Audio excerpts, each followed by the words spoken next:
Good morning. अंधेरा क्यों है क्लास में इतना यार? लाइट्स ऑफ करके क्यों बैठ? क्लास में मजे मजे करने आई क्लास में? तो लाइट उधर उधर देखो ना, कुछ स्विच है क्या लाइट के?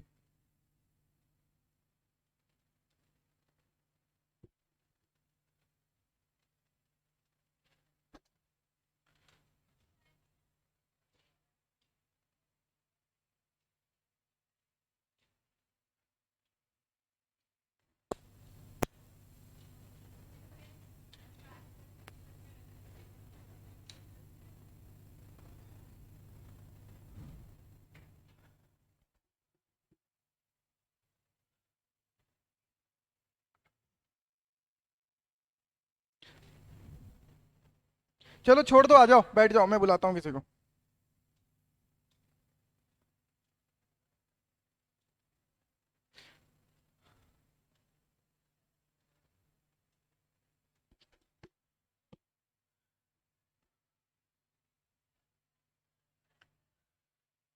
302 में आ।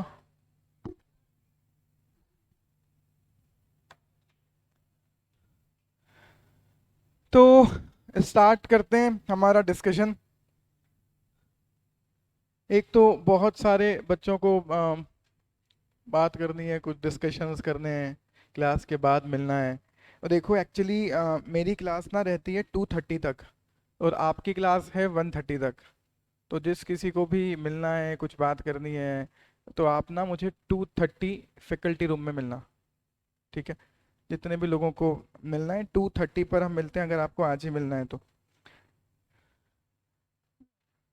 बेटा क्लास में हूँ, आप मत भेजना, अभी तो दे रहा हूँ OTP। 047 577 577। हाँ। तो हमारे आज के मुद्दे हैं दो। सबसे पहला मुद्दा, एग्जीक्यूटिव में हमें एग्जैक्टली पढ़ाई करनी कैसे है। How to plan our strategy, how to plan our study, and what should be the strategies, ये हम डिस्कस करते हैं सबसे पहले। एक और सबसे एक इम्पोर्टेंट डिस्कशन, कुछ बच्चे जिनकी ये भैया लाइटें वाइटें बंद क्यों है, इतना अंधेरा क्यों है क्लास में? अरे ये तो मैं भी कर लेता।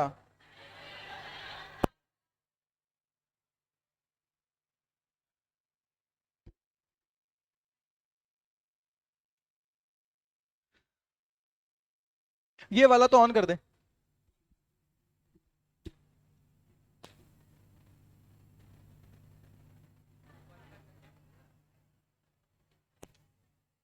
जो करना है कर ले भाई, लाइटें जला दे जितनी जल सकती हैं। अंधेरा ही रहता है इस क्लास में ऐसे ही। क्यों? अच्छा अच्छा अच्छा, ओके ओके भैया, इतना ही रहेगा फिर तो ठीक है।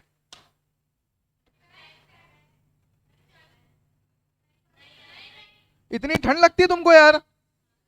नहा के क्यों नहीं आते हो घर से?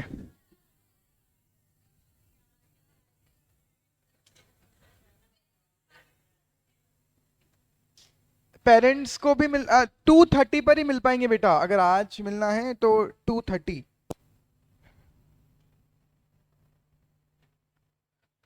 और से हाँ, कल कल का टाइम एक बार और आपको बता दूंगा। वैसे तो मुझे लगता है कल भी क्लास 2:30 होगी, कल सैटरडे है ना, हाँ 2:30 तक ही होगी, एक बार कल और बता दूंगा। और सेकंड डिस्कशन है हमारा आज का, एक बहुत इंपॉर्टेंट डिस्कशन कि हमें बोथ ग्रुप करना चाहिए या सिंगल ग्रुप करना चाहिए। Before we start this discussion, एक और इम्पोर्टेंट बात, आपके कुछ फ्रेंड्स, हमारे कुछ स्टूडेंट्स, या इवन और भी आपके कोई फ्रेंड जिनका CA CT का ये वाला एग्ज़ाम रुक गया है, कैंसिल हो गया है किसी भी रीज़न से, या वो फेल हो गए और वापस देना चाहते हैं, ये ऑलमोस्ट बच्चे, तो हमारी क्लास के तो स्पेशली 20-25 बच्चे रुके हैं, फेल नहीं हुए, उनके रिजल्ट कैंसिल हुए हैं। आपके ऐसे फ्रेंड्स होंगे, और उनके मन में एक इच्छा है बहुत ज़बरदस्त कि हम एग्जीक्यूटिव वाली क्लास में आकर बैठ जाते हैं, है ना? और ऐसा लग रहा है, हमें बुरा लग रहा है कि हमारे फ्रेंड्स तो एग्जीक्यूटिव में बैठे हैं, हम वापस CA CT पढ़ेंगे। It hardly matters, believe me. Down the line after 3 to 4 years nobody will ask you कि आप कौन सी क्लास में कब बैठे थे और कब पढ़े थे और कौन क्या कर रहा था। हमारे प्रोफेशंस में कोई सीनियर कोई जूनियर कुछ नहीं होता, क्या पता कौन सीनियर कब जूनियर बन जाए, कौन जूनियर कब सीनियर बन जाए, यू नेवर नोज। आप आज से 6 महीने पहले जब हॉस्टल्स में आए थे तब आपके साथ कुछ सीनियर्स थे, वो एग्जीक्यूटिव में थे और आप सीएसीटी में थे, आज आप दोनों एग्जीक्यूटिव में हो।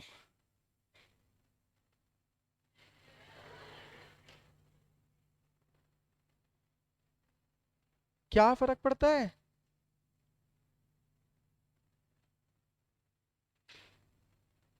ये आपको भी बहुत इंपॉर्टेंट है जानना कि एग्जीक्यूटिव में आने के बाद किसी सीएसीटी वाले से ज्यादा तेज चलने की जरूरत नहीं है, क्या पता कब वो भी एग्जीक्यूटिव में आ जाए और आप, भगवान ना करे कि आप भी एग्जीक्यूटिव में ही रहो। और किसी सीनियर से ज्यादा तेज चले तो कोई दिक्कत नहीं, भगवान का वेट करना, किसी दिन पता पड़ा वो प्रोफेशनल में रहेगा और आप भी प्रोफेशनल में रहोगे, या पता पड़ा वो प्रोफेशनल में और आप सीएस बन जाओ, कोई बड़ी बात नहीं है।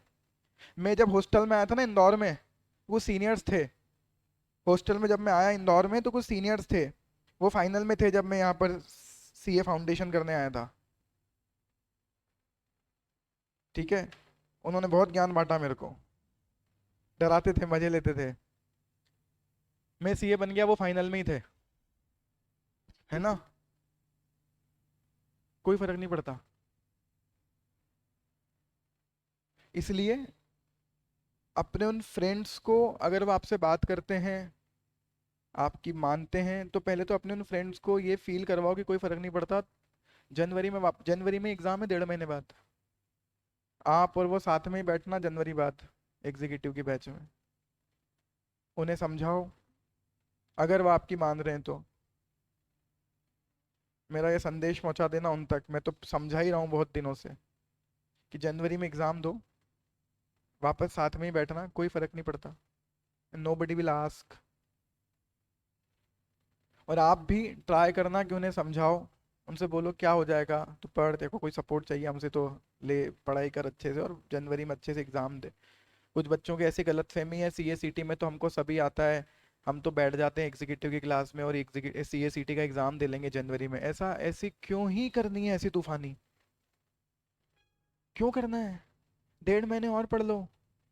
मुझसे बात कर, कॉल करना है, कॉल पे बात करनी है यार, ट्राई करना, मैसेज करना 5:30 या 6 अराउंड इवनिंग में, तो मैं टाइम बता दूंगा, उसके पहले तो मैं फ्री नहीं हो पाऊंगा, मेरी मीटिंग है 3 बजे बाद। तो कि 3 क्या 3:30 ही बज जाएगी आज तो यहीं पर। तो फिर मैं ऑफिस रहूंगा, 5 साढ़े 5 बजे बाद आप मुझे कॉल करना, मैसेज करना, मैं आपको कॉल करने का टाइम बता दूंगा। हाँ हाँ डेफिनेटली, कोई प्रॉब्लम नहीं है, आप, नो नीड टू से दिस, आप तो मुझे मैसेज करना, मैं आपको टाइम बता दूंगा, डोंट वरी। सो लेट्स, है ना, आपके फ्रेंड्स को जरूर समझा देना, कोई ज़रूरत नहीं इधर क्लास में आके बैठने की, जनवरी में पास हो जा और उसके बाद आके बैठना, एग्जीक्यूटिव में आ जाए तब। जनवरी का एग्ज़ाम देने के बाद से ही बैठने लग जाना, रिजल्ट का भी वेट मत करना, वो चलेगा, लेकिन अभी एग्जीक्यूटिव क्लास में आकर बैठ जाओ, उससे क्या हो जाएगा, आपको अच्छा लगेगा, फीलिंग आएगी एग्जीक्यूटिव में हूँ। अभी 2 4 दिन आएगी फीलिंग, मुझे एक चैप्टर पढ़ा लेने दो, उसका टेस्ट ले लेने दो, सारी फीलिंग खत्म करवा दूंगा, फिर आपको लगेगा क्यों आए एग्जीक्यूटिव में। अरे मतलब रिस्पॉन्सिबिलिटी है ये एग्जीक्यूटिव में आना,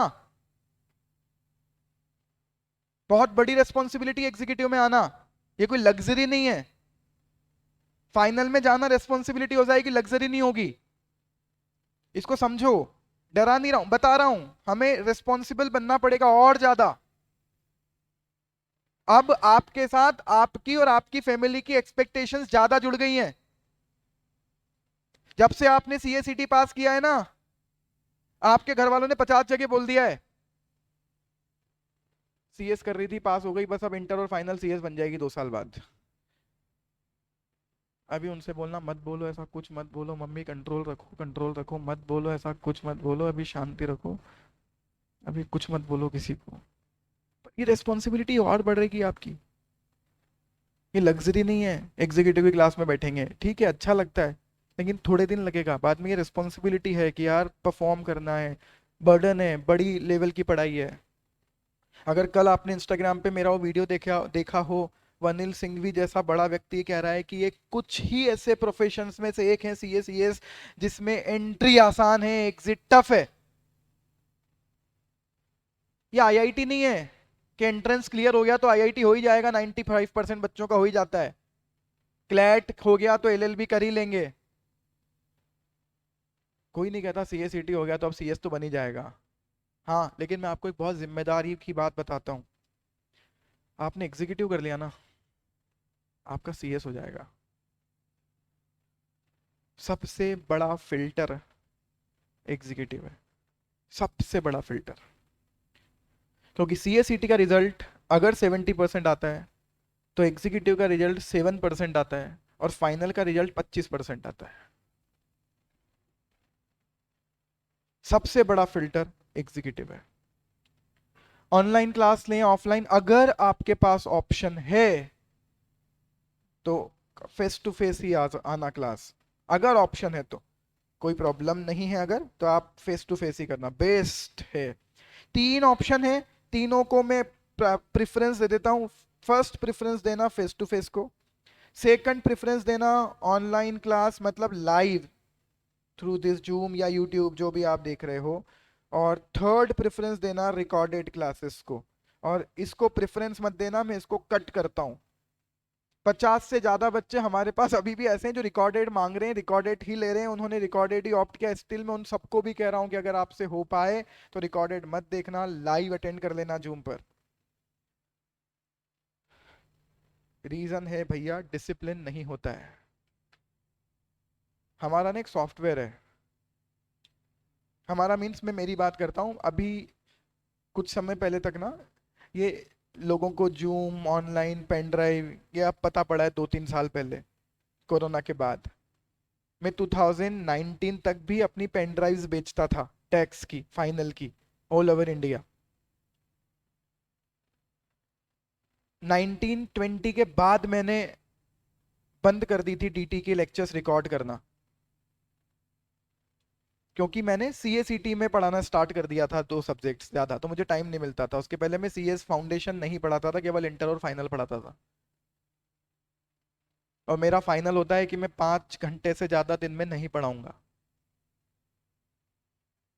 उसके बाद मुझे ऑफिस जाना है, या मैं मर्जी पढ़े वो करूं लेकिन इससे ज्यादा नहीं पढ़ाऊंगा। मेरा बेस्ट हो सकता है मैं 4-5 घंटे पढ़ाऊं।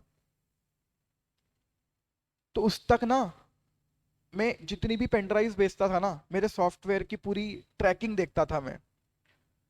हमारा एक्सपीरियंस रहा है उसमें ना, हम पेन ड्राइव में 2 व्यूज देते थे उसको, 2 बार देख सकता है पूरे लेक्चर्स। हमारा एक मतलब 200% वीडियो देख सकता है वो। मेरा एक्सपीरियंस रहा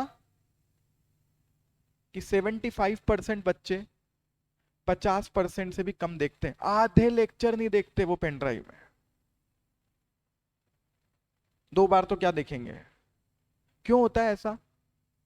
पेन ड्राइव लगाई, लैपटॉप में लेक्चर स्टार्ट किया, देखना स्टार्ट किया, कोई फोन आ गया उठ के निकल लिए, नीचे दोस्त आ गया चल घूम कर आते, पोज किया घूमने चले गए। कंटिन्यूटी नहीं है, डिसिप्लिन नहीं है। उनके कोर्स पूरे नहीं होते थे एग्जाम तक उनसे। इसलिए ये भ्रम है, ये माया जाल है फोकट का। तो जितने भी बच्चे इवन रिकॉर्डेड भी अटेंड कर रहे हैं, या तो आप डिसिप्लिन रहें या बेटर है आप ऑनलाइन जूम के थ्रू कर लें। And the best one is face to face. हाँ दिसंबर 20। एक और बहुत बड़ी गलतफहमी भैया, कुछ बच्चे कह रहे हैं हमें दिसंबर 23 में एग्जाम देना है तो फरवरी से क्लास करेंगे। किसने बताया तुम्हें कि फरवरी से क्लास करनी है दिसंबर के लिए? कौन सी मुहूर्त निकलवाया है तुमने ये?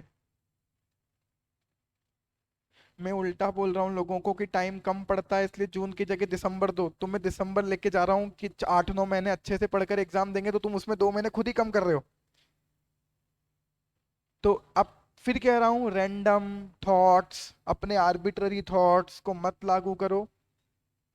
आप पहली बार एग्जीक्यूटिव में आए हो, हम साल में 3 बार एग्जीक्यूटिव की बैच पढ़ाते हैं और अब तक 50 बैच पढ़ा चुका हूँ हजारों लोगों को। 6-7 हजार से ज्यादा बच्चे पढ़ा चुका हूँ एग्जीक्यूटिव में। आपका एक्सपीरियंस और मेरे एक्सपीरियंस में थोड़ा सा डिफरेंस होगा, तो अपने आप पर एक्सपेरिमेंट मत करो। मैंने कल भी कहा था कि 2 दिन में आपके लूंगा, हमारा माइंडसेट डेवलप कर दूं एग्जीक्यूटिव के बारे में। रीजन है उसके बहुत सारे, बिना माइंडसेट डेवलप करे नहीं पढ़े एग्जीक्यूटिव। हाँ बिल्कुल दे सकते हो। ओल्ड में रजिस्टर कर लिया, बाद में स्विच ऑफ स्विच हो जाएगा। देखते हैं अभी फरवरी के बाद कैसे स्विच की गाइडलाइंस कैसी आती हैं, पर यस पॉसिबल है, हो जाएगा। चलो अब फर्स्ट मुद्दा डिस्कस करता हूँ, एग्जीक्यूटिव में पढ़ाई आपको करनी कैसे है, चाहे आपको जून देना हो या दिसंबर।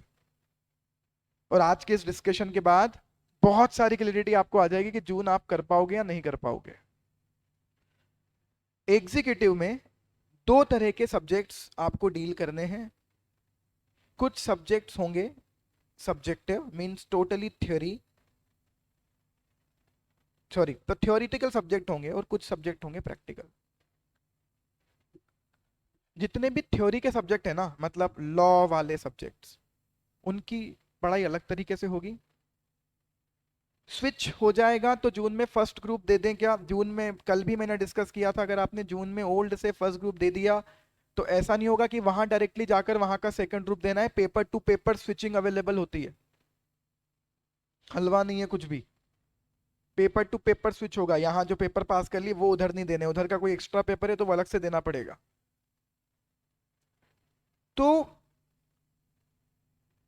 जितने भी थ्योरेटिकल सब्जेक्ट्स हैं, example company law, EBCL, JIGL, setting up of business entities, अपना भला चाहते हो है ना, एक बार में आप चाहते हो ना वो 7% लोगों में आ जाओ। देखो मैं आपको एक बात बता दूं, ये 7% लोगों में आना हमें लगता है बहुत बड़ी बात है, मुझे लगता है बहुत आसान बात है। पता है क्यों? क्योंकि 50 से 60% बच्चे ऐसे हैं जो एग्जाम में पास होने के लिए एलिजिबल नहीं है।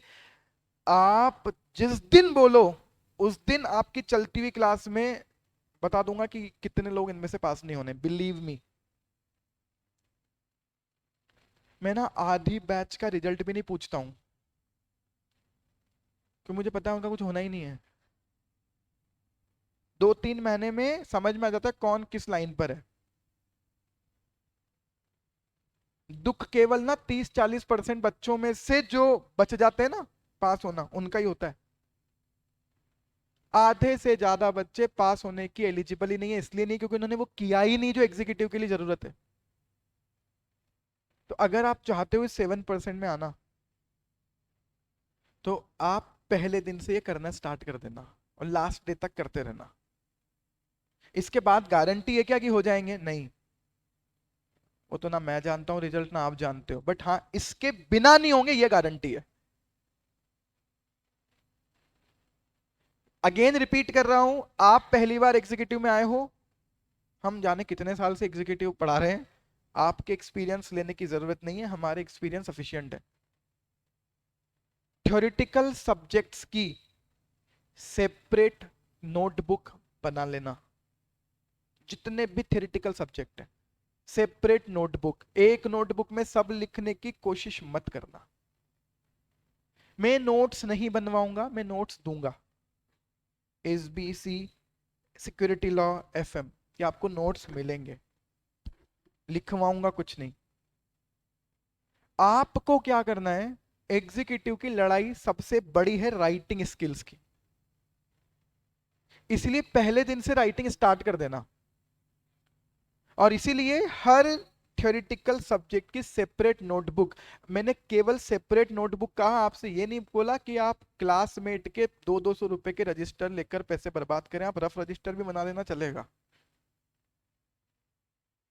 मैंने एक बार नहीं कहा कि आप 4-5 सतरंगी कलरों से उस नोटबुक में नोट्स बनाए, मैंने नहीं कहा। सतरंगी नोट्स बनाने के लिए नहीं कह रहा हूं। आपकी कॉपी कहीं प्रदर्शनी में नहीं रखी जाएगी। टाइम वेस्ट मत करना, 3-3 पेन से टाइम पास मत करना। एक blue ball pen is sufficient. Classmate के 200-200 रुपए के रजिस्टर्स आप खराब करते हो, जरूरत नहीं है। 20-30 रुपए के रजिस्टर में वो काम हो जाता है जिसको करना होता है।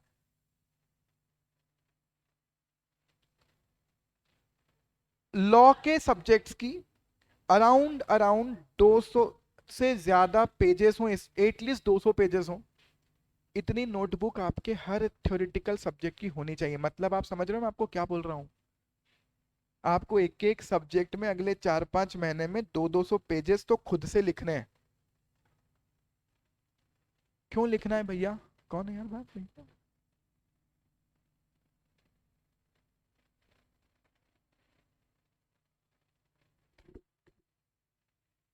हाँ, 4 पेन यूज करके बनाना वाइट वाली कॉपी में, वो श्रेयांश सर क्लास में बनवा देंगे। मैं आपके घर की प्रैक्टिस की बात कर रहा हूँ। मैं बात ही नहीं कर रहा आपको क्लास में क्या करना है, मैं बात कर रहा हूँ आपको घर पे क्या करना है। इवन श्रेयांश सर लिखवा भी देना क्लास में आपको, तो आप एक बात समझना कि वो श्रेयांश सर ने लिखवाया है, आपने नहीं लिखा है। मतलब वो उनको याद है, आपको नहीं है। तो घर जाके उसको लिखना। क्यों बोल रहा हूँ बेटा, एग्जीक्यूटिव में सबसे बड़ी लड़ाई यही है। सीए सिटी में हमारी लड़ाई कहाँ खत्म हो जाती थी, मैंने पढ़ा दिया और आपसे पूछा समझ में आया, आपने बोला हाँ, काम खत्म। अब वो आपको याद करना है, याद करके लिखना है, ऐसा लिखना है जो सामने वाले को समझ में आ जाए, और उसके बाद वो आपको मार्क्स दे दे। ये इतनी आगे की लड़ाई है। ये कैसे होगा सर? राइटिंग स्किल कैसे डेवलप होगी? प्रैक्टिस से, केवल और केवल प्रैक्टिस से। ये सुनना बहुत आसान है, पर इतना डिसिप्लिन रहना बहुत टफ है। मैं आपको बताता हूँ, लास्ट टू लास्ट बैच में ना एक स्टूडेंट थी,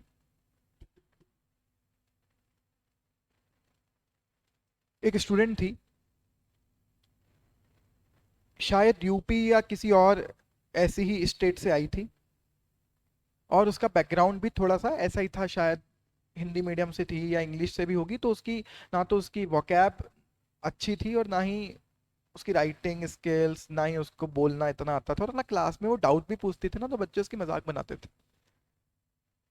एक दो बार तो वो क्लास में रो दी, किसी डाउट पूछती हूँ बच्चे मजाक बनाते हैं। तो मैंने उसको बोला था कि बेटा इस चीज को ना दिल में रख, और इसको यूज कर, अग्रेशन रख इस चीज का, और इसको निकालना। कहाँ? एग्जाम में। और मैंने उसको हमेशा ही बोला कि तेरी ये बात मैं इसलिए बहुत अच्छे से समझ सकता हूँ, क्योंकि जब हम भी पढ़ते थे तो हम पर भी ऐसे हंसते थे, क्योंकि हम भी गांव से आए थे, हम भी ऐसे ही थे, जिसको गंवार बोलते हैं वैसे। तो मैं तेरी बात बहुत अच्छे से समझ सकता हूँ कि तेरे ऊपर क्या बीतती है। ऐसा हमारे साथ भी था, और हमारे दिमाग में फिर एक ही बात थी कि यार ना मुझे बनना है। इसको अग्रेशन को यूज कर, और जितना मैं कह रहा हूँ वैसा करती रहे। कुछ नहीं होगा, 6 महीने बाद ना तेरे को अपने आप को समझ नहीं आएगा कि तू कहाँ से कहाँ पहुंच गई। और केवल एक ही चीज कर, जितना जितना घिस सकती है अपने आप को, जितना, उतना तेरी कैपेसिटी है ना उसको यूज कर ले। बोले सर अगर आपकी बात में दम है ना, तो मैं अपनी कैपेसिटी का 200% दूंगा। मैं 200 की जरूरत ही नहीं, 100 दे दे, कर ले तेरे को जितना करना है। और मैं आपको बताता हूँ, उसने अभी ये जो एग्जाम हुआ था जून 22 का, वो एग्जाम दिया, फर्स्ट ग्रुप का एग्जाम। वही नवंबर में देकर जून में फर्स्ट ग्रुप, बहुत कम बच्चे जो डेयर करते हैं, उसने दिया। और उनके पूरे ग्रुप में ना केवल अकेली वही लड़की पास हुई।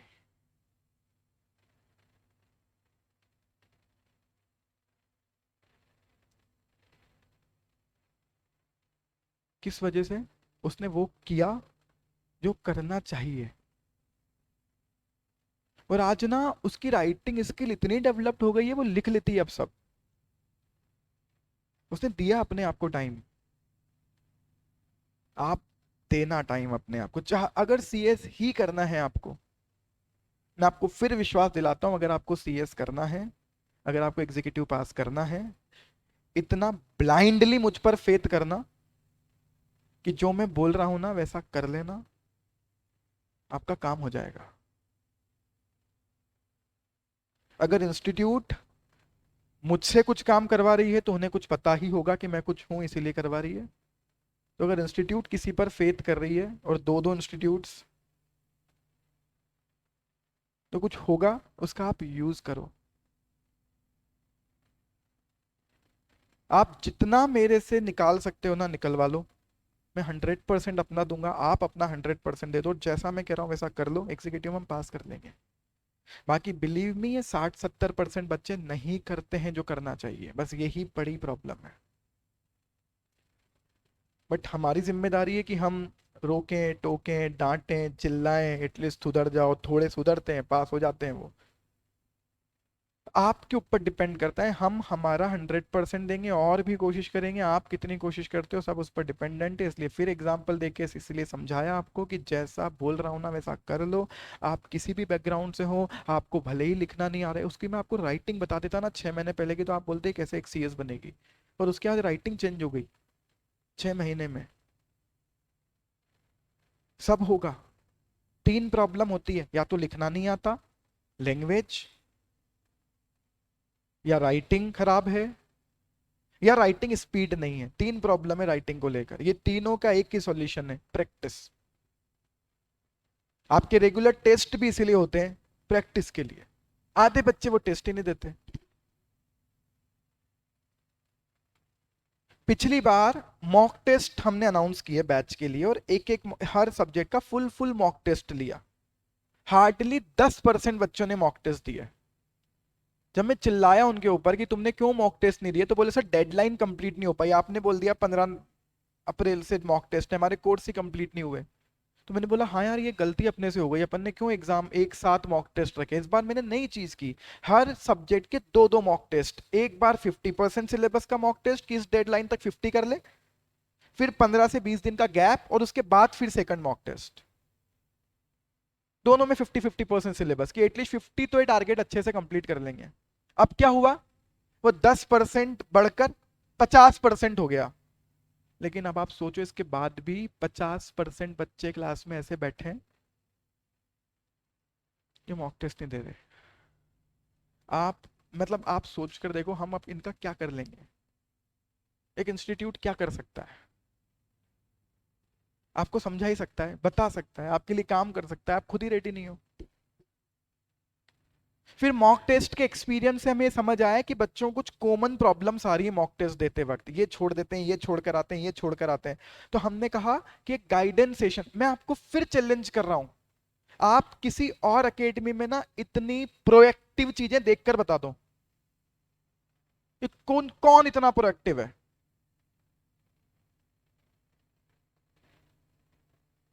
बट वही बात है, जिसकी किस्मत में ही नहीं है पास होना, वो नहीं कर रहा है इसके बाद भी सब। हमने सोचा बहुत सारी कॉमन प्रॉब्लम सारी क्या करते हैं, सारे टीचर एक दिन एक प्लेटफॉर्म पर आए और अपने अपने सब्जेक्ट के स्ट्रेटेजीज के लिए गाइडेंस सेशन रखा कि इनको ये बता दो, ये कर लो अगले 1 महीने।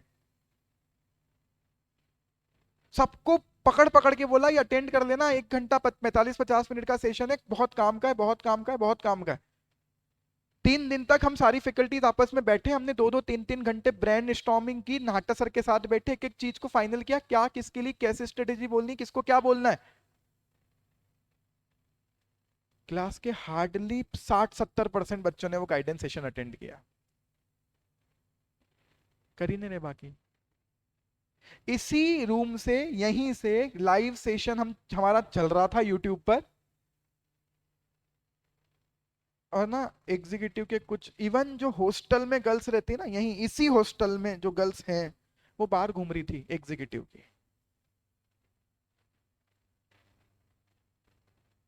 अब फिर आप कितना ही चिल्ला लो, एग्जीक्यूटिव का रिजल्ट नहीं आता,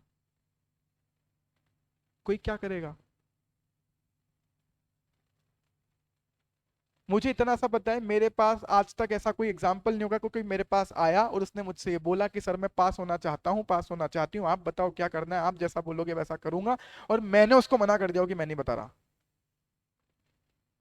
बट ऐसे हजारों एग्जाम्पल्स हैं कि हम बोल रहे हैं ये कर ले, ऐसे हजारों बच्चे हैं जो नहीं कर रहे। अब आप डिसाइड करो गलती किसकी है। अकाउंट्स बहुत टफ है क्या एग्जीक्यूटिव में, बेटा फिर बोल रहा हूं, आपके और मेरे जैसे इंसान ही अकाउंट्स, एफएम, टैक्स सब पढ़ते हैं, किसी के अलग से सींग लगे हुए नहीं है। कोई टफ और कोई इजी चीज नहीं होती, कोई टफ नहीं है, कोई इजी नहीं है। जिस जो पढ़ लोगे वो टफ भी आसान होगा, जो नहीं पढ़ोगे वो इजी भी टफ होगा। मैं वो सब्जेक्ट का एक्सपर्ट हूं आज पूरे देश में, रिपीट कर रहा हूं, पूरे देश में चार्टर्ड अकाउंटेंट और कंपनी सेक्रेटरीज को वो चीज सिखा रहा हूं, बनने के बाद भी एक्सपर्ट लेवल पर, जिस सब्जेक्ट की वजह से मैंने डिसाइड किया था कि मैं सीए छोड़ दूंगा, that is financial management. FM की वजह से मैंने डिसाइड किया था मुझे सीए छोड़ना है, मुझसे नहीं होगा। 8 दिन तक क्लास नहीं गया कि मुझसे नहीं होगा सीए। फिर मैंने अपने आप को बूस्ट किया कि नहीं, ऐसा कैसे हो सकता है, मुझसे नहीं होगा, मैं एफएम को एक्सप्लोर करता हूँ। और फिर मेरे execute CA inter CA final highest number FM में, इंटर में भी फाइनल में भी, और वही पढ़ा रहा हूं अब। कुछ टफ नहीं है। आप जिसको पढ़ोगे वो टफ भी आसान होगा, जिसको नहीं पढ़ोगे वो इजी भी टफ होगा। बस बेटा मैं इतना ही बोल रहा हूँ। नमन, कुमकुम, जतिन, जितने भी आपके सब चीजों का कॉमन आंसर है, जितना मैं बोल रहा हूँ ना उतना कर लो। अगर आप जो लिख रहे हो ये सच है कि बिल्कुल कर लेंगे सर, तो बिल्कुल फिर मैं आपको बोल रहा हूँ हम पास हो जाएंगे। एग्जीक्यूटिव में थ्योरेटिकल सब्जेक्ट की हर सब्जेक्ट की नोटबुक बना लेना। करना क्या है, जैसे ही क्लास से घर जाओ, आज जो भी पढ़ा है सबसे पहले तो 3 स्टेप्स बांट लो। आपको क्लास के बाद 3 काम करने डेली। कम खाना खाना भूल जाना, ये 3 काम करना मत भूलना। सबसे पहला, सबसे पहली प्रायोरिटी, घर जाकर जो आपको आज टैक्स, अकाउंट्स, एफएम में जो होमवर्क मिला है ना, सबसे पहली प्रायोरिटी वो करो। 3 में तो होमवर्क मिलेंगे ही मिलेंगे, अकाउंट्स में, टैक्स में, एफएम में, वो करो। सेकंड टास्क, जितना भी आपने आज क्लास में आपको पढ़ा है ना उसको रिवाइज करो। होमवर्क मुझे लगता है बोथ ग्रुप वालों के पॉइंट ऑफ व्यू से बात कर रहा हूं पूरी, मतलब एक मैक्सिमम बात कर रहा हूं कि मैक्सिमम कितना टाइम लग सकता है। बोथ ग्रुप भी अगर कोई बच्चा कर रहा है ना, होमवर्क करने में हार्डली उसे 1 से 1.5 घंटा लगेगा। बोथ ग्रुप अगर कर रहा है तो घर पर रिवाइज करने में 4 से 5 घंटे लगेंगे। और थर्ड और सबसे इंपॉर्टेंट जो लिख रहा हूं थर्ड प्रायोरिटी पर, क्योंकि हाँ उसके पहले 2 करना, लेकिन है सबसे इंपॉर्टेंट, कि जितना भी आपने आज थ्योरेटिकली पढ़कर आए ना उसको लिखो। सर श्रेयान सर ने लिखवा दिया क्लास में, वो श्रेयान सर ने लिखवाया है, आपने लिखा है क्या? नहीं, लिखो। एसबीसी में तो मैं लिखवाऊंगा भी नहीं, एसएल में तो मैं लिखवाऊंगा भी नहीं, नोट्स हैं पढ़ेंगे अपन। लिखो। मैं तो आगे बोल रहा हूँ, श्रेयान सर तो लिखवाएंगे, उसके बाद भी लिखना आप अपनी लैंग्वेज में डेली। और इसमें अगर आप बोथ ग्रुप कर रहे हो तो लगेगा अराउंड अराउंड 1 से 1.5 घंटा। और कुछ भी कर रहे हो, single group, first group, both group, कम से कम अपनी ये रूटीन बना लो कि मुझे 1 घंटा डेली लिखना है। बस मैं कह रहा हूं आप 1 से 1.5 घंटा डेली लिखो। 6 महीने बाद ना आप अपने आप को देख लेना कि आप चेंज हो गए। ये मत बोलना हम लिखते हैं तो हाथ नहीं चल रहे सर, तो हमने फिर सोचा लिखे ही नहीं, तो फिर कब चलेंगे? लिखोगे, लड़ोगे, सब होगा। मैं एक एक पर्सन को आज ही बोल रहा हूं, फर्स्ट सेकंड डेज पर ही जितने भी लोग लिखना स्टार्ट करें, वो स्पेशली मेरे सब्जेक्ट की कॉपी डेली मुझे चेक करवाना। आप थक जाओगे लिख लिख कर, मैं चेक करने से नहीं थकूंगा। आप दे दो कमिटमेंट। चेक क्यों करवानी है? आपको लगे कि मैं सही जा रही हूं या नहीं, सही लिख रहा हूं नहीं लिख रहा, मुझे चेक करवाओ डेली।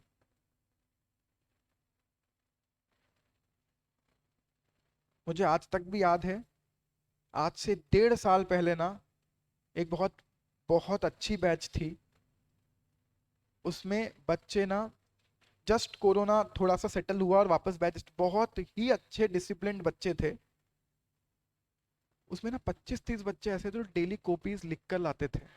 तो पता है मेरी क्लास के बाद ना इतना सारा ढेर लग जाता था, और उनको उनकी 1 से 1.5 घंटे बाद जब वो क्लास खत्म होकर जाते थे, उन सबकी कॉपीज नीचे मिल जाती थी वापस, कि तुम्हारी कॉपीज में क्या क्या मिस्टेक्स हैं, क्या क्या इंप्रूव करना है। वो थक गए, वो 30 कॉपियां 5 रह गई, 4 रह गई, फाइनली 1-2 रह गई कि अब आ गया हमको, तब तक मैंने चेक की है। आप सो भी दोगे ना, आप, मैं फिर आपको यकीन दिला रहा हूँ, आप अपना 100% दोगे ना, मैं अपना 200% दूंगा। आप रेडी हो क्या? अगर आप अपने लिए रेडी हो, मैं भी आपके लिए रेडी हूँ। पर बच्चे खुद रेडी नहीं है तो मैं कुछ नहीं कर सकता। ऑनलाइन वाले क्या करेंगे? ऑनलाइन वालों को एक टाइम दूंगा, बिल्कुल एक टाइम दूंगा, कि 30-35-40 मिनट का एक टाइम स्लॉट अवेलेबल करवाऊंगा। उस दौरान आप मुझे अपनी पीडीएफ भेजना, मैं आप सबको आपने जो जो गलतियां की उसका वॉइस नोट भेजूंगा। और चाहो तो पुराने वालों से पूछ लो, जिस जिसने मुझे लिख के भेजा है ना, उन सबको मैंने वॉइस नोट भेज के उनकी गलतियां बताई हैं। मुझे कोई प्रॉब्लम नहीं है। नेक्स्ट डाउट का आंसर बहुत जल्दी दे रहा हूं बेटा, पहले इसको डिस्कस कर लेना। तो मुझे पता है आप डिस्कस करना चाहते हो, मुझे पता है 3-4 लोगों के और भी डाउट हैं, सिंगल ग्रुप के कुछ डिसएडवांटेज हैं, जॉब नहीं मिलती है, मैं सब करूंगा डिस्कस अभी। थ्योरेटिकल सब्जेक्ट्स की राइटिंग प्रैक्टिस करना बेटा मत भूलना, बार बार कह रहा हूं, और हर 3-4 दिन में याद दिलाऊंगा कि लिख रहे हो ना, लिख रहे हो ना, लिख रहे हो ना। आप प्रॉमिस करके जाओ कि हाँ लिखेंगे, आपका काम हो जाएगा बहुत सारा। नेक्स्ट, प्रैक्टिकल सब्जेक्ट में क्या करना है? प्रैक्टिकल सब्जेक्ट के लिए आपको दो काम करना है। एक काम ऑलरेडी इंक्लूडेड है ऊपर, कि जो आपको होमवर्क दिया है वो, लेकिन ना इसके पहले एक और, स्पेशली वो बच्चे जिनका प्रैक्टिकल वीक है, वो उल्टा करना, घर जाकर होमवर्क बाद में करना। पहले क्या करना, एक रफ नोटबुक आपके पास हो, और जितने भी क्वेश्चंस आपको आज क्लास में करवाए ना, वो घर पर खुद से वापस करो। क्या होगा, चीजें फ्रीज होनी स्टार्ट होंगी। ये कई बच्चे कहते हैं आप जब क्लास में पढ़ाते हो ना तब हमें समझ में आ जाता है, घर जाके खुद से करते हैं तो नहीं होता। उसका सॉल्यूशन दे रहा हूं। जितने भी क्वेश्चन क्लास में करवाए आपको, नोटबुक बंद रखो अपनी, और घर जाकर वो खुद से करो, उसके बाद होमवर्क करना। हो ही नहीं सकता कि आपसे होमवर्क ना हो, टीचर वही होमवर्क देता है जैसा क्वेश्चन उसने आज क्लास में करवाया था। तो प्रैक्टिकल सब्जेक्ट को ऐसे करना, और पहले दिन से कोशिश करना कि प्रैक्टिकल सब्जेक्ट में जब जब फॉर्मूले आ रहे हो आपके सामने, वो फॉर्मूले को डेली बेसिस पर याद कर लेना, लिख लिख कर। तो क्या होगा, आप कितने ही ढीठ हो, कितने ही बेवकूफ हो, एक चीज 50 बार खुद से लिख दोगे ना, हो ही नहीं सकता आपको याद ना रहे, हो ही नहीं सकता। इसलिए फॉर्मूले भी रेगुलर लिखते रहो। ये आप कर लो, मैं आपको यकीन दिला रहा हूँ 2-3 महीने में आप अपने आप को ऐसा, आपको लगेगा यार मैं बदल गया, मैं बहुत सिंसियर हो गया, ये सब हो रहा है, एवरीथिंग इज गेटिंग एग्जीक्यूटेड, तो सब आसान लगेगा। पर टफ पता है क्या, एग्जीक्यूटिव आसान नहीं है, पता है टफ क्या है? इस रिदम को 6-7-8-9-10 महीने स्ट्रेस के साथ हैंडल करना, ये टफ है। टफ एग्जीक्यूटिव नहीं है, टफ है अपने आप को मेंटेन रखे। बच्चे भटक जाते हैं, 2-4, क्या होता है ना कि लाइफ में ना डिसिप्लिन बनाने में बहुत टाइम लगता है, और उस डिसिप्लिन को तोड़ने में 2 दिन लगते हैं। ये ऐसा नहीं आपके साथ है, मैं अपनी भी बात बता रहा हूं। मैंने आज से 1 साल पहले तय किया कि मैं इवनिंग में खाना नहीं खाऊंगा, तो मैंने पिछले 1 साल में रात को 7 बजे बाद सब खाना छोड़ दिया। 1 साल तक, 1 साल में मुझे 2 महीने लगे, क्योंकि बुरा लगता था, अजीब सा लगता था, भूख लग रही है, फिर ऐसे ऐसे ख्याल आते थे, खाने के लिए तो जी रहे हैं, खा ही नहीं रहे तो क्यों कर रहे हैं। कंट्रोल रखा, 1.5-2 महीने बाद क्या हुआ, रात को खाने से चिड़ हो गई, कोई आके भी रख देना, लगता था यार क्या खिल, क्या बेवकूफी कर रहा है, नहीं खाना। 1 साल तक मैंने बहुत कंट्रोल किया। उसके बाद क्या हुआ, 2-3 दिन दोस्तों के साथ बाहर जब घूमने गया, तो रात को 12-12 1-1 बजे तक दबा के खाया। अब आदत बिगड़ गई, और फिर 3 दिन बाद जब घर पर आए तब वापस खाना स्टार्ट, और 3 महीने हो गए, अभी तक मैं वापस छोड़ नहीं पा रहा हूँ। It is not with you, 1 साल की बनी हुई आदत 3 दिन में बिगड़ सकती है मेरी। तो 15 दिन हम बहुत अच्छे से पढ़ते हैं, फिर क्या होता है, एक दिन अपना दोस्त अपने को ले जाता है, चल डिस्क चलते हैं, बहुत दिन हो गए, तो ठीक है जाओ, किसने रोका। पर फिर क्या होता है, फिर हर दूसरे तीसरे दिन बाहर चलते हैं, हैंग आउट करते हैं, ये करते हैं, वो करते हैं, बस यहां से बिगड़ना स्टार्ट हो जाते हैं। फिर फाइनली एक बात पर आकर रुकते हैं, ठीक है यार जो होगा देखा जाएगा, और फिर जो होता है वो देखा नहीं जाता। आप बिगड़ते हो, आपका कंट्रोल नहीं है अपने आप पर। तो टफ एग्जीक्यूटिव नहीं है, टफ है अपने आप पर कंट्रोल रखना।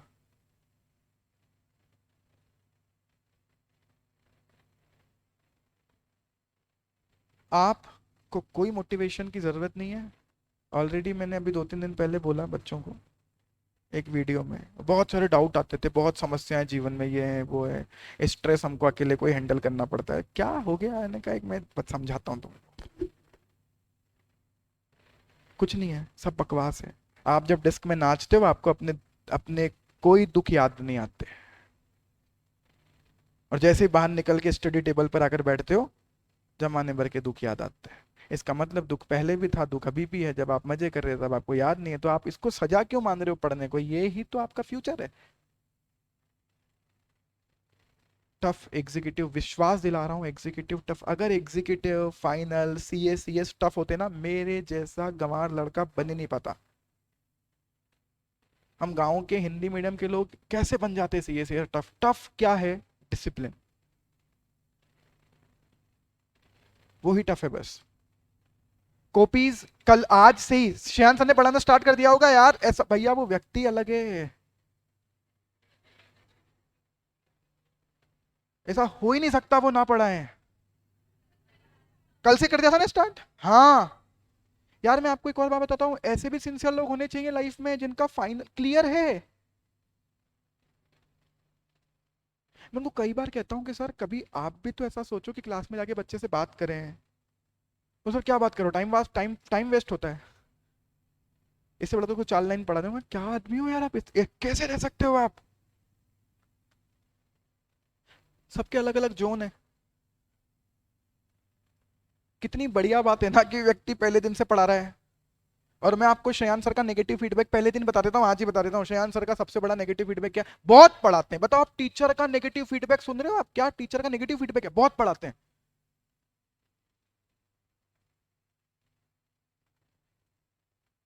जबरदस्त चीज है यार। आज का यूथ टीचर का नेगेटिव फीडबैक दे रहा है, बहुत पढ़ाते हैं।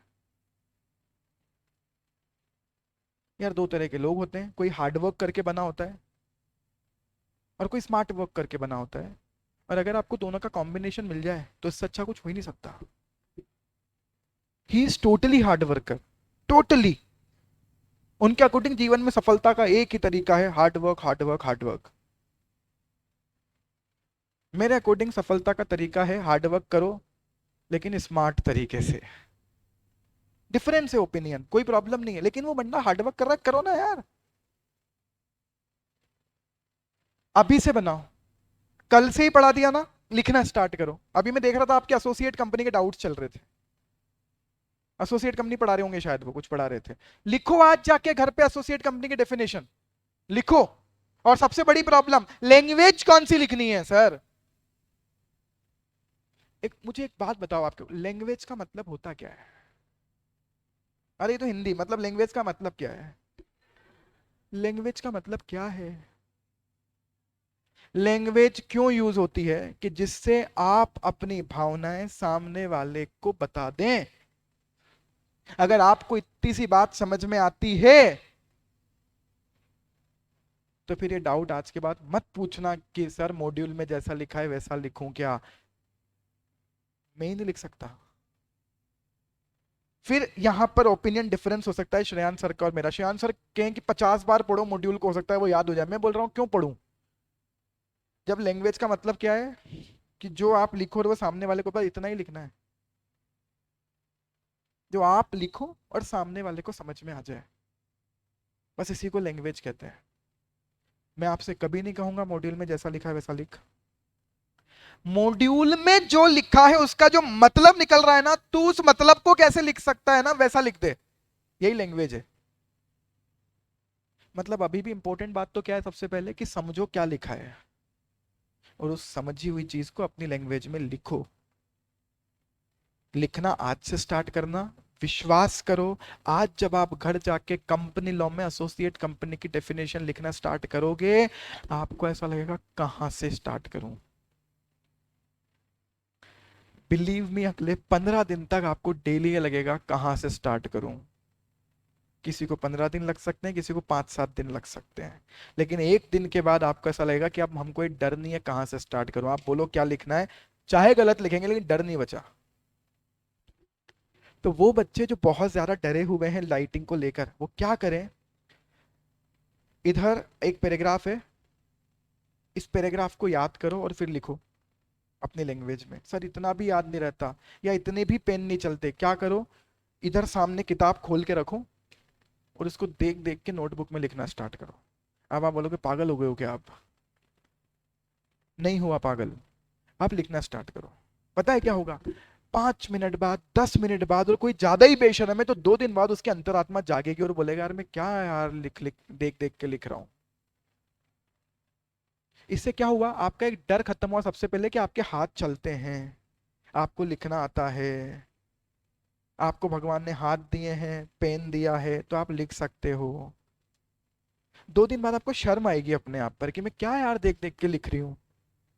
तो फिर आप क्या करोगे, थोड़ा सा बूस्ट होंगे।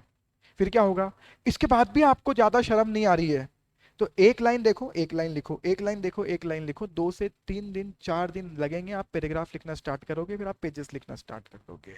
लड़ाई किस बात की है, स्टार्ट करना is important. That first day is important, और वो फर्स्ट डे आज ही कर लेना। स्पेशल कंपनी लॉ ही पढ़ाया है आपको अभी। टैक्स वाले सर भी अगले 2-3 दिन आपको यही समझाने की कोशिश करेंगे टैक्स एग्जैक्टली है क्या, स्पेशली टैक्स क्यों लाए, फिर डायरेक्ट क्या है, इनडायरेक्ट क्या है। और मैं, मेरा सब्जेक्ट तो मैंने पहले ही कहा था कल से स्टार्ट करूंगा। ये आपने मेरा तरीका भी देख लिया होगा, मैंने सीएसीटी में भी आपको 2-3 दिन तक नहीं पढ़ाया था। मेरा बेसिक है कि जो कर रहे हो पहले उसको समझ लो, कैसे करना है वो समझ लो। तो आई होप मैं आपको पहली चीज का आंसर दे चुका हूं कि कैसे आपको एग्जीक्यूटिव की पढ़ाई करनी है, स्टार्ट कैसे करनी है। फिर 10-15 दिन बाद एक आध टेस्ट हो जाए, उसके बाद वापस मैं डिस्कशन करूंगा। Now second discussion. चलो पहले पहले पहले उसका आंसर, हाँ बिल्कुल आपका आंसर दे देता हूँ, सॉरी। अब एक आंसर है कि बोथ ग्रुप नहीं करते या सिंगल सिंगल ग्रुप करते हैं, तो क्या जॉब में, आर्टिकलशिप में कोई प्रॉब्लम आती है? बेटा एक बात बताओ, अडानी को किसी व्यक्ति को सेलेक्ट करना हो, सीएस सब है, क्या सिलेक्शन क्राइटेरिया रख लेगा वो अलग से? कोई अलग सा क्राइटेरिया तो है नहीं। वो कैसे कैसे क्राइटेरिया लाएगा मैं बताऊं, जिसके फाइनल में 55% हो, जो एक बार में बना हो, जिसकी आर्टिकलशिप इतनी बड़ी बड़ी फर्म से हुई हो, वो रखेगा। क्यों? क्योंकि अडानी ने जैसी वैकेंसी दी 50 लोग जाएंगे उसके पास, अब उसके पास सिलेक्शन का क्राइटेरिया रखना पड़ेगा। लेकिन क्या Adani is the only corporate entity in the India? Adani, Ambani, Reliance, Tata यही है बस? 15 लाख कंपनियां हैं, और आधे लोगों को तो प्रैक्टिस करनी है आप में से, बचे हुए लोगों को जॉब करनी है।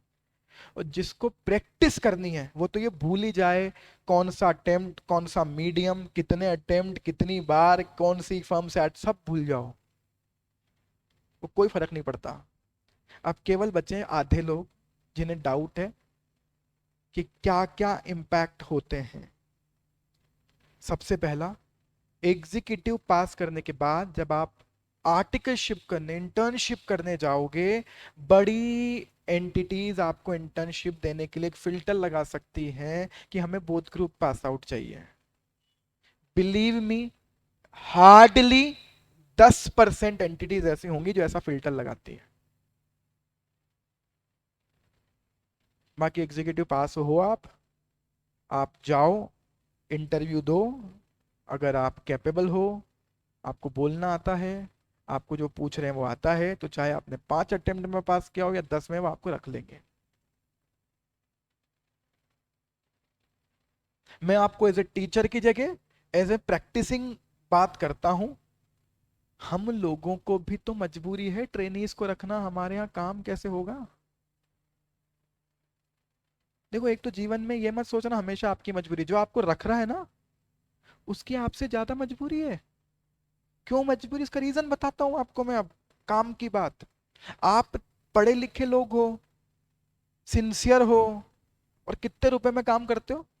5,000, 10,000 रुपए के स्टाइपेंड पे, और वो भी मिलता है तो हमको लग्जरी लग रहा है क्योंकि हमको तो सीखने के पैसे मिल रहे हैं, अरे बहुत बड़ी बात है यार। लेकिन अगर उसकी जगह मुझे, अगर तुम नहीं मिलोगे तो मुझे कौन रखने पड़ेंगे? Paid employees. वो 20-25 हजार रुपए मांगेंगे, काम उनको और आता नहीं, उनको सिखाना और पड़ेगा पहले 4 बार तो कंपनी लो। हमारी मजबूरी है आपको रखना, नहीं मिलते हैं ट्रेनीज। आपने इंस्टाग्राम पर मेरे कितनी पोस्ट देखी होंगी, ट्रेनीज रिक्वायर्ड है, सीएस रिक्वायर्ड, कितनी बार ऐसे मिल जाते हो, लाइन लगी रहती है उनके बाद, तो हमारे पास आते हैं वो पहुंचने की, यार अपने स्टूडेंट्स को बोलो कि ट्रेनिंग करनी है किसी को तो आ जाए। तो ऐसा बिल्कुल नहीं है कि आप एक बार में एक ग्रुप पास नहीं करोगे, एक बार में दोनों पास नहीं करोगे तो आपको कोई नौकरी नहीं देगा, कोई आर्टिकल, सब भूल जाओ। आप ना जीवन में एक चीज याद रखो, आपको एग्जीक्यूटिव, और आप ये भी मत सोचो फाइनल कैसे होगा, ये सीएसीटी में मैंने क्या बोला था, सीएसीटी का सोचो, एग्जीक्यूटिव में बोल रहा हूँ एग्जीक्यूटिव का सोचो, वो कैसे पास करना है, या एक बार में एक ग्रुप करो, एक बार में दोनों करो, आपकी इच्छा, अपनी कैपेबिलिटी आप जानते हो।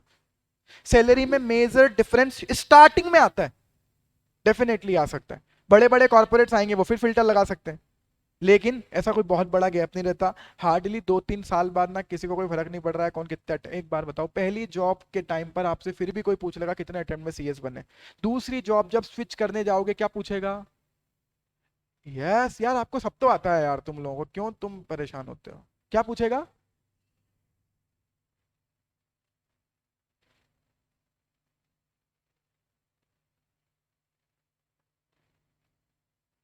आपने कितनी बार पूछा मुझसे आज तक कि मैं कितने अटेम्प्ट में सीए बना, कितने अटेम्प्ट में सीएस बना? आपने बता दिया था सर, हमको तो पता ही है। अरे कोई नहीं पूछता यार, कोई नहीं पूछता। वही बात कि जैसे लड़कियों से उनकी एज नहीं पूछी जाती, वैसे सीएस ये स्टूडेंट से कोई अटेम्प्ट नहीं पूछता। इसकी एथिक्स है, हमारे प्रोफेशन एथिक्स है ये, कि नहीं पूछते अटेम्प्ट, क्योंकि होता है पूछने वाले के भी 3-4 लगे हुए हों। हाँ हाँ,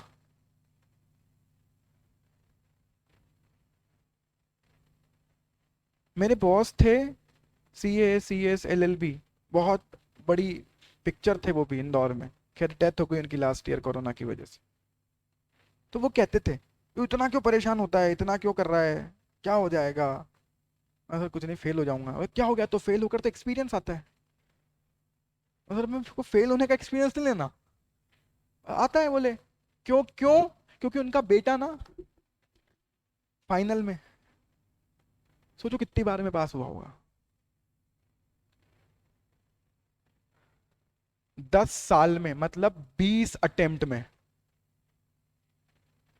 कितने अटेम्प्ट? हाँ, फाइनल।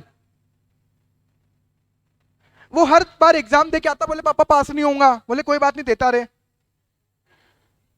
क्योंकि ऑफिस में काम तो चल ही रहा है ना, तू काम कर पर एग्जाम तो दे। तो वो कहता था पापा मेरे पास ही नहीं हो रहा, ये हो रहा है वो हो रहा है, तो वो पता है क्या बोलते थे, बोला कोई बात नहीं, हमारे प्रोफेशन में हर 4-5 साल बाद ना एक लहर आती है और किनारे वालों को उठाकर ले जाती है, ऐसी एक लहर का वेट कर।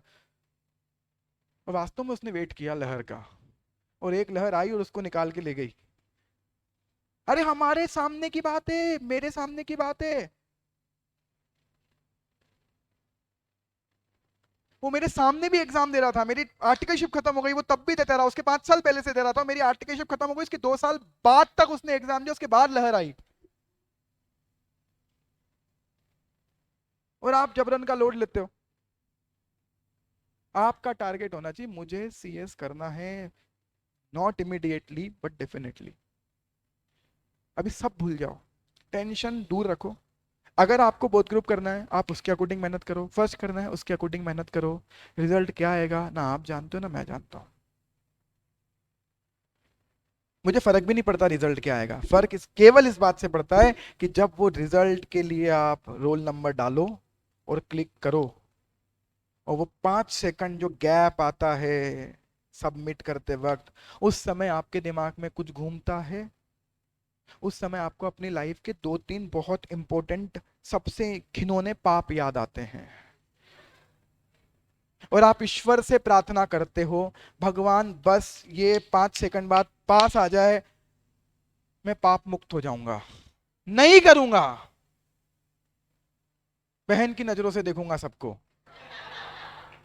करते हैं हम कमिट, मैंने भी किया था, बस इस बार पास कर दो, होता है ना। वो 5 सेकंड जब प्रोसेसिंग होती है ना, उस 5 सेकंड में आपके मन में रिग्रेट नहीं आना चाहिए कि काश पढ़ लेता, उस 5 सेकंड में बैक ऑफ द माइंड ये सोच हो रहे ना अगर आपकी कि मैंने जितना करना था करा, आप देखते हैं जो होगा देख लेंगे, और मुझे ये चाहिए। डेस्टिनी ना आप जानते हो ना मैं जानता हूं।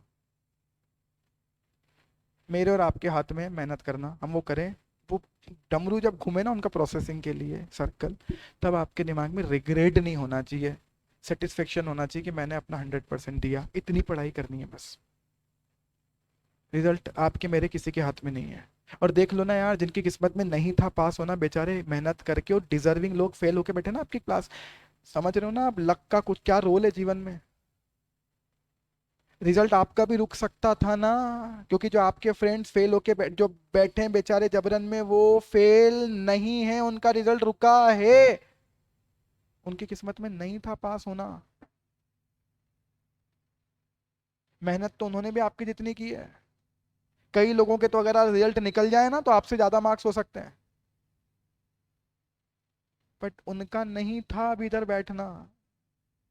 कुछ लोग बोल सकते हैं आप टीचर होकर लक वक की बात कर रहे हो, भैया लक हमेशा होता है, बिना डेस्टिनी के कोई कुछ नहीं कर सकता। बस मेरा इतना सा पॉइंट है, 80% आपकी मेहनत अगर काम करती है तो यार 10 से 20% तो आपका लक भी काम करेगा। अगर मेरी किस्मत में नहीं लिखा है मैं सीए बनूंगा तो मैं कुछ भी कर लूं नहीं बन सकता। बट हाँ, शायद मैं इतना कुछ कर लूं, शायद मेरी किस्मत में लिखा हुआ हो कि बहुत मेहनत करने पे ही मिलेगा। You never know. हम मेहनत कर लें। इसलिए बेटा, डरने वरने की कोई जरूरत नहीं है। आप आज से तय करो कि हम डेली ये 3 काम एग्जीक्यूट कर लेंगे, होमवर्क, रिवीजन, राइटिंग प्रैक्टिस, सब होगा। लास्ट डिस्कशन, बोथ ग्रुप और सिंगल ग्रुप। जिस किसी को भी अपने आप पर इतना कॉन्फिडेंस है कि मैं इस दिन में 8 घंटे की क्लास करने के बाद घर जाकर 5 से 7 घंटे पढ़ सकती हूं, तो बोथ ग्रुप करना। और अगर ये सुन के डर लगता है तो एक ही ग्रुप करना। बहुत सिंपल सॉल्यूशन है। मैं एक प्रपोर्शनेट काम करता हूँ, वही जो मैं कहता हूँ हमेशा कि हार्डवर्क विद स्मार्टनेस। मेरा एक बहुत सिंपल प्रपोर्शन है, जितने घंटे आप क्लासेस कर रहे हो एटलीस्ट उसका 75% आपको सेल्फ स्टडी का देना पड़ेगा। अगर आप 8-9 घंटे की क्लास कर रहे हो, आपको 6 घंटे घर पर रिवीजन का टाइम आपके पास होना चाहिए। 6 घंटे revision, then homework, then writing skill. आप मान लो टोटल 8 घंटे, 8 घंटे की क्लास के बाद 8 घंटे, ये और कम कर लो, 6.5-7 घंटे मान लो। 15 घंटे आप अपने आप को दे सकते हो क्या? मेरे अकॉर्डिंग देना चाहिए, इम्पॉसिबल नहीं है। 16 से 17 घंटे तो मैं सेल्फ स्टडी करता था फाइनल में, 4 से 5 घंटे सोना, 1-2 घंटे अपने दूसरे काम। 16 से 17 घंटे सेल्फ स्टडी करता था जब मैं फाइनल में था, 6-6, 7-7 महीने। मेरे ख्याल से 8 घंटे की क्लास के बाद 7 घंटे का घर पे सेल्फ स्टडी आप कर सकते हो। बिलीव मी, ज्यादा पढ़कर आज तक कोई नहीं मरा, ज्यादा पढ़ने से किसी की मृत्यु नहीं हुई, कोई नहीं मरा। पॉसिबल है। बहुत सिंपल प्रपोर्शन, 8 घंटे की यहाँ क्लास के बाद 6 6 घंटे तो एटलीस्ट अपनी कैपेसिटी आप बनाएं। वो अगर आपकी है, बिल्कुल अगर आप ये कर सकते हो, आई विल मेक श्योर कि आपका बोथ ग्रुप आप कर लोगे। नहीं तो एक ग्रुप करना। देखो कैपेबिलिटी आपको आपकी पता होगी। मैं फिर कह रहा हूं, लास्ट बात, 2 मिनट बस और। Nobody knows you better than you. इसलिए मेरा एक और सिद्धांत हमेशा लाइफ में अपनाना, किसी और के कहने से कोई डिसीजन नहीं लेना है। वो आपको नहीं जानता है, अपने आप को आप ही जानते हो। बेस्ट एग्जाम्पल इसका यह है कि आपके ना जाने कितने ऐसी सोच और ऐसे कारनामे जो आपके अलावा और किसी को पता नहीं होंगे। Nobody knows you better than you. इसलिए whom should take the decision? You। मैं आपको फैक्टर्स बता सकता हूँ कि इनके बेसिस पर डिसीजन लो, डिसीजन अपना लेना। मेरे सीनियर ने बोला एग्जीक्यूटिव टफ है, एग्जीक्यूटिव में तो ये होता है, एग्जीक्यूटिव में तो वो होता है, तो वो आपकी सीनियर 2 बार से तो फेल हो रही है। और तुम उसकी बातों में चल रहे हो, और हम जो यहाँ एक बार में पास होके बैठे और जाने कितनों को हर साल पास करा रहे हैं, हम बेवकूफ हैं। तो अगर आपको ऐसा भी लगे जीवन में कि नहीं मुझे किसी एक की तो माननी है, तो हमारी मान लेना। हॉस्टल में बैठे हुए सीनियर्स की मत मानना, वो पंचवर्षीय योजना लेकर बैठे हैं जाने कितने तो। पहली सीख, मत मानना, आप डिसीजन खुद का लो। और अगर आपको लगे कि नहीं हमें तो कोई ना कोई चाहिए, हमारी मान लेना। हॉस्टल की बातें मत सुनना, बर्बाद कर देंगे। मैंने अगर हॉस्टल वालों की सुनी होती ना तो सीए बनता भी नहीं। दो दो ग्रुप नहीं देने, ये करना होता है, उसकी अपनी लाइफ, उसके अपने थॉट्स। आपकी लाइफ थोड़ी सी अलग हो सकती है, आप दोनों सिमिलर तो हो नहीं। कौन से आप बचपन से एक दूसरे को जानते हो, अभी मिले, 4 दिन में उसने आपको ज्ञान बांट दिया, आपने उसको मान भी लिया। मत मानो, अपना डिसीजन अपने आप लो। तो फाइनली आई थिंक बहुत सारे जो डाउट्स का बर्डन था आप पर भी और मुझ पर भी क्लियर हो गया होगा। अरबाज, नॉर्मल कैलकुलेटर आता है, कोई साइंटिफिक कैलकुलेटर नहीं आता एग्जीक्यूटिव में। 3-4 बच्चों ने डाउट पूछ लिया। नॉर्मल कैलकुलेटर सिटीजन का, वो 100-125 रुपए वाला ना, वही लाना, नकली लाना, ओरिजिनल के 300-400 रुपए मत खराब करना। नकली कैलकुलेटर आता है 100-125 रुपए का। मैं आपको कल फोटो बता दूंगा, वो लाना।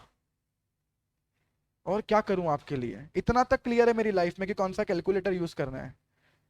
इसलिए आपको फिर कह रहा हूं, माननी है ना मेरी मानना। हॉस्टल सीनियर्स इग्नोर करो। वो इनपुट दे रहे हैं, उनका कर्म है, उनकी इच्छा इसलिए दे रहे होंगे। आप उस इनपुट को मानो ना मानो आपकी इच्छा है, मेरा कहना है मत मानना। तो फाइनली आई थिंक डिस्कशन खत्म करते हैं। कुछ और भी बचेगा तो कल करेंगे, बट यस, कल से सेटिंग अप ऑफ बिजनेस पढ़ना स्टार्ट करेंगे। चलिए, थैंक यू सो मच।